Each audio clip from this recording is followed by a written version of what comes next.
بسم اللہ الرحمن الرحیم۔ السلام علیکم معزز طلبہ کرام، آپ سب کیسے ہیں؟ آج ہم نور الانوار کے سبق نمبر 39 کو پڑھیں گے اور آج کے سبق کا عنوان ہے جملہ معترضہ کا بیان۔ آج کے ہمارے سبق کی عبارت وہ ثم ان المصنف سے شروع ہوتی ہے۔ آئیے سب سے پہلے عبارت پڑھ کے ترجمہ کرتے ہیں، اس کے بعد باقاعدہ سبق کی وضاحت کی طرف بڑھتے ہیں۔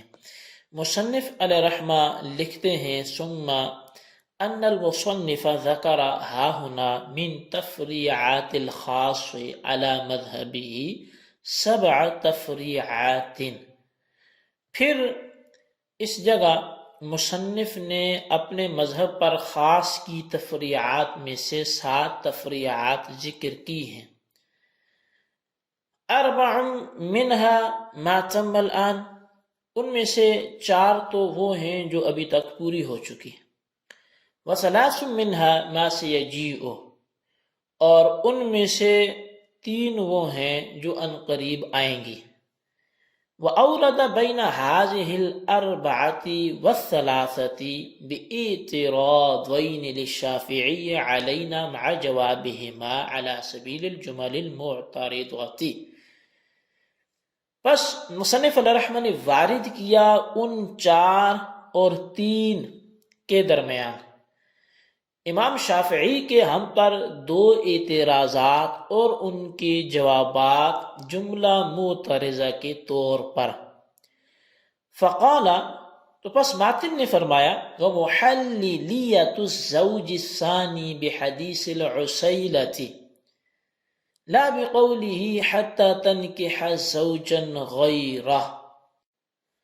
کہ زوج ثانی کا محلل ہونا حدیث عسیلہ سے ثابت ہے،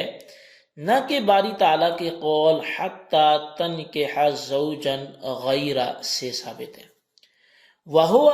جواب سوال مقدر یرد علینا من جانب الشافعی، اور یہ سوال مقدر کا جواب ہے، اور سوال مقدر بھی وہ کہ جو ہم پر امام شافعی کی طرف سے وارد ہوتا ہے۔ وتقریر السؤال لا بد فيه من تمہید مقدمة وهي ان الزوج ان طلق امرأته 3 ونكحت زوجا آخر ثم طلقها الزوج الثاني ونكحها الزوج الأول يملك الزوج الأول مرة أخرى 3 تطليقات مستقلة بالاتفاق۔ اور سوال کی تقریر اگر کرنا چاہیں تو اس میں ایک تمہیدن مقدمے کا ہونا ضروری ہے، اور وہ یہ ہے کہ بے شک اگر زوج نے اپنی عورت کو 3 طلاقیں دی اور عورت نے کسی دوسرے زوج سے نکاح کر لیا، پھر زوج ثانی نے اس کو طلاق دی اور زوج اول نے اس اپنی سابقہ مطلقہ عورت سے نکاح کر لیا، تو اب جو زوج اول ہے یہ دوسری مرتبہ 3 مستقل طلاقوں کا بالاتفاق مالک ہو جائے گا، یعنی پہلی دفعہ اس زوج نے 3 طلاقیں دی۔ بہرحال عبارت پہلے کرتے ہیں۔ وَإِن طَلَّقَ امرأته ما دون 3 من 1 أو 2 ونكحت زوجا آخر ثم طلقها الزوج الثاني ونكحها الزوج الأول فعند محمد والشافعي يملك الزوج الأول حينئذ ما بقي من 2 أو 1۔ اور اگر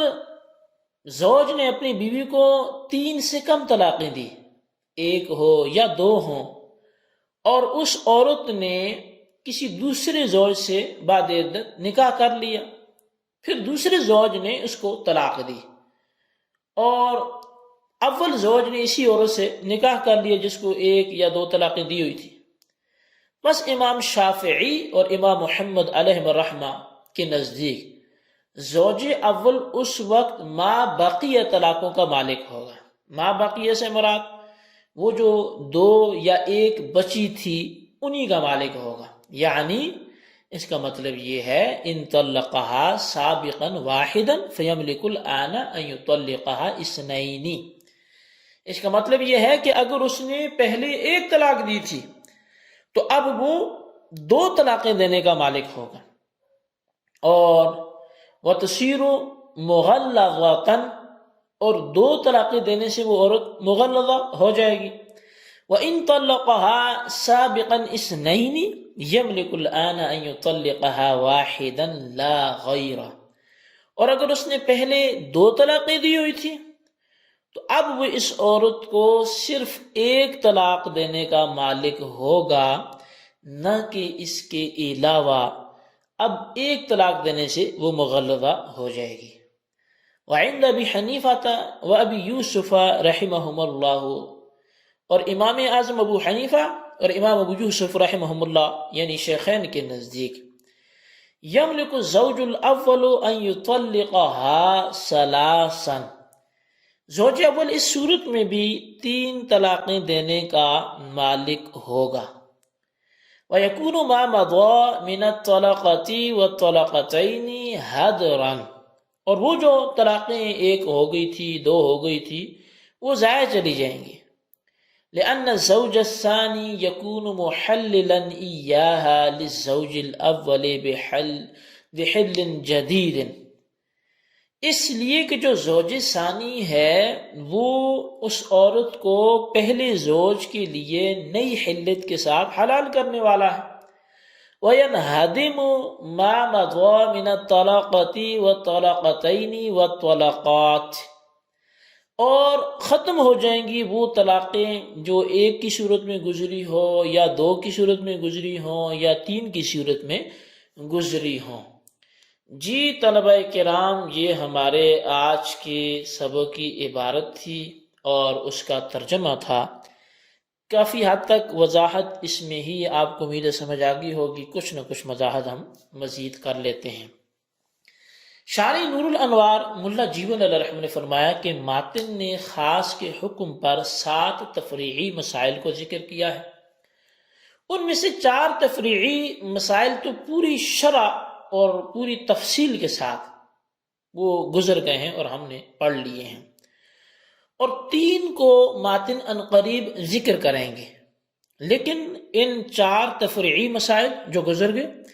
اور ان 3 تفریعی مسائل جو آئیں گے، ان کے درمیان جملہ معترضہ کے طور پر امام شافعی کے ان 2 اعتراضات کو لے کے آئے ہیں جو ہم احناف پر کیے گئے ہیں، اور صرف اعتراضات نہیں لائے بلکہ ساتھ ساتھ ان کے جوابات بھی ذکر کیے ہیں۔ پہلے اعتراض کے لیے بطور تمہید ایک مقدمہ پیش کیا، اور وہ مقدمہ اس طرح کیا گیا کہ اگر شوہر اپنی بیوی کو 3 طلاقیں دے دے اور وہ عورت عدت گزار کر دوسرے شوہر کے ساتھ نکاح کر لے، پھر دوسرا شوہر بھی اس کو وطی کے بعد طلاق دے دے، اور عدت گزارنے کے بعد پہلا شوہر پھر اس سے نکاح کر لے، تو اس صورت میں بالاتفاق پہلا شوہر دوبارہ اس کو 3 طلاقیں دینے کا حقدار ہو جائے گا۔ شرط یہ تھی کہ اس نے اس کو 3 طلاقیں دے کے مطلقہ بنایا ہو، اور اگر شوہر نے اپنی بیوی کو 3 طلاقیں نہیں دی بلکہ 2 دی یا 1 طلاق دی، یعنی 3 سے کم طلاقیں دی، اور وہ عورت عدت گزار کر کسی دوسرے سے نکاح کر لی، کسی دوسرے کے حق کے زوجیت میں چلی گئی، اور اب دوسرے شوہر نے اس کو وطی کے بعد طلاق دے دی، اور عدت گزارنے کے بعد پہلا شوہر پھر اس سے نکاح کر لیا، اس نے راضی ہو گیا، تو اب اس صورت میں امام محمد اور امام شافعی کے نزدیک پہلا شوہر اس کو ما باقیہ، یعنی جو طلاقیں باقی ہیں، 1 یا 2 جو پہلے دی تھی اور جو باقی ہیں،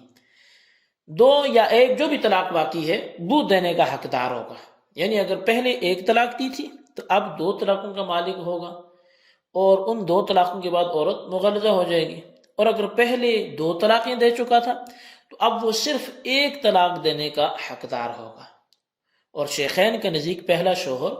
3 طلاق دینے کا حقدار ہوگا، اور پہلے جو 1 یا 2 طلاقیں دے چکا تھا وہ بیکار ہو جائیں گی۔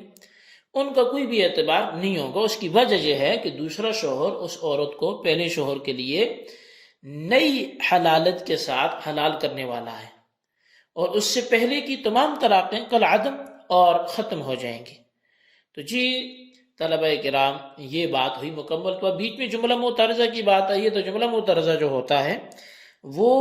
کلام میں ایسی بات ذکر کر دینا جس کا ما قبل اور ما بعد سے تعلق نہ ہو،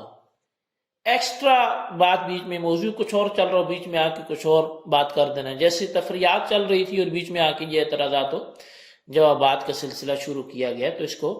معترضہ، جملہ معترضہ بولتے ہیں۔ تو بہرحال آج کا ہمارا یہی سبق ہے، اس کو دہرائیں، خلاصہ اپنے رجسٹر پر ضرور نوٹ کریں، بالخصوص ان سوالات کے جوابات دیں۔ سوال نمبر 1 یہ ہے کہ جملہ معترضہ کسے بولتے ہیں؟ تعریف، وضاحت کے ساتھ ذکر کریں۔ اور سوال نمبر 2 یہ ہے کہ وَمُحَلِّلِيَّةُ الزَّوْجِ الثَّانِي بِحَدِيثِ الْعُسَيْلَةِ سے ماتن کیا بتلانا چاہتے ہیں؟ وضاحت سے پرد قلم کریں۔